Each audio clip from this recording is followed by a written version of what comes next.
Hi everybody, welcome back to my channel. If you've seen my previous videos, if not, my name is Shauna. I am a New York City based fashion model and makeup lover, and I just finished filming this eye look. I'm about to go do a photo shoot and I'm going to be adding some texture to my hair today, so I just wanted to show how easy it is to use the Amika High Tide Waver tool.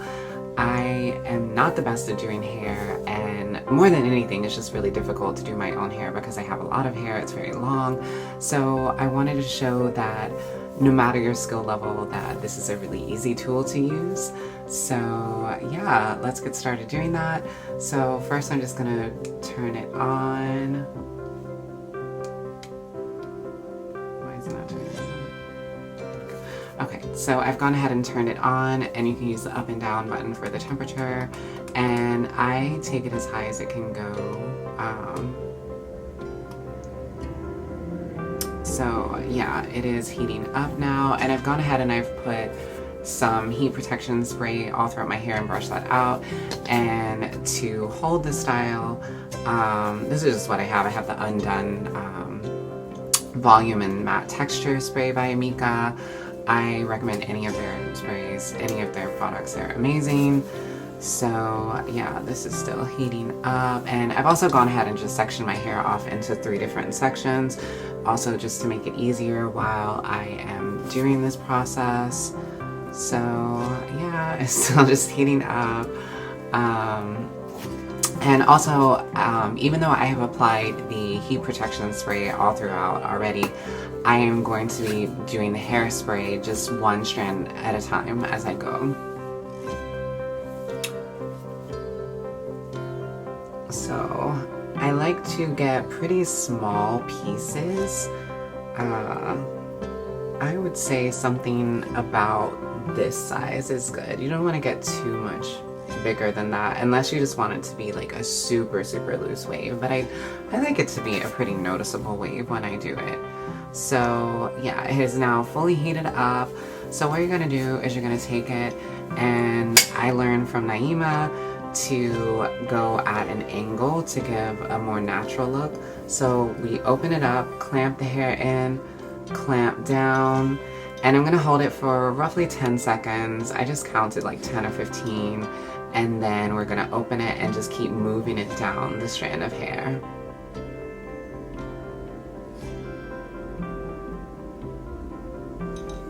And so move it down, clamp it down again.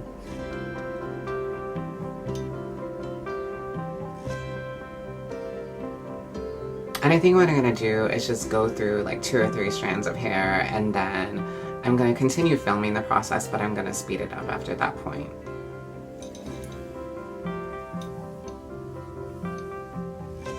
Oh shoot, I realized I forgot to spray this strand. Oh well, we will do that on the next one. I'm not used to filming this kind of tutorial.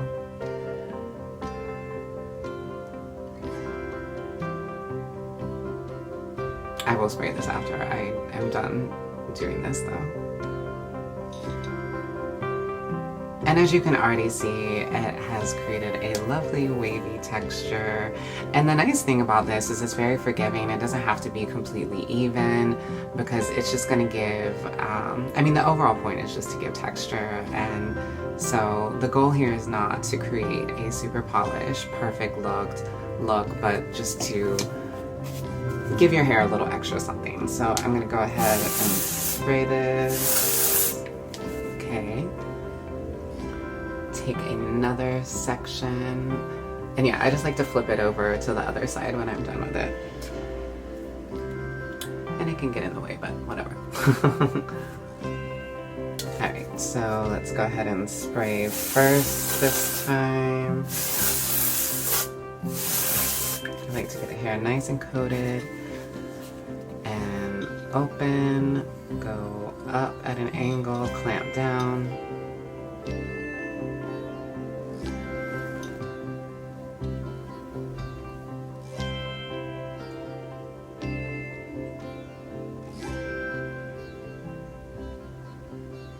And I generally hold it a little longer at the top because I feel like, at least for my hair, it takes a little bit longer to get the texture to set into the hair.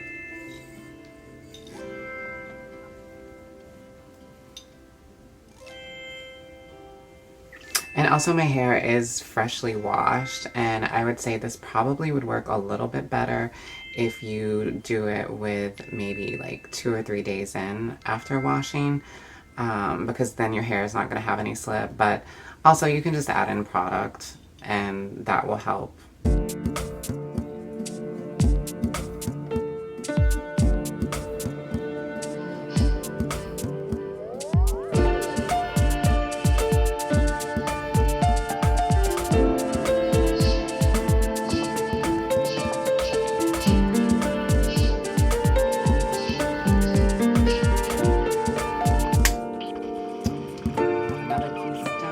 As you can see, right next to each other, it's not exactly the same, but once you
Alright, so I have now waved all the different sections of my hair, and as you can see, it just all blends together really well, even though the wave pattern is not 100% even on each individual section. I love this tool. I think that it is a great way to just add that extra oomph to your hair and make it pop without putting, honestly, a lot of work into it. I will say that once I have done most of the sections in the front, it gets a little harder with the back section, but it's, as you can see, it's very doable, and I really like this look. And even though my hair is mostly straight and this is the texture it gives, it absolutely works on curly hair. Any texture hair you have is fine. It will just add extra texture if you already have a wave or curl to your hair. And yeah, it is great for photo shoots like I'm about to do. It is great for Zoom calls. I would say events, but you better not be going to events right now. So yeah, I really love this tool. I can't rave about it enough, and it is great for everybody, beginners or people who are already great at doing hair. So I hope you enjoyed watching this, and if you would like to see the makeup look that I did, that I'm wearing, then definitely look that up. It is going to be posted right before this video. So yeah, until next time, everybody stay safe and stay well. Bye.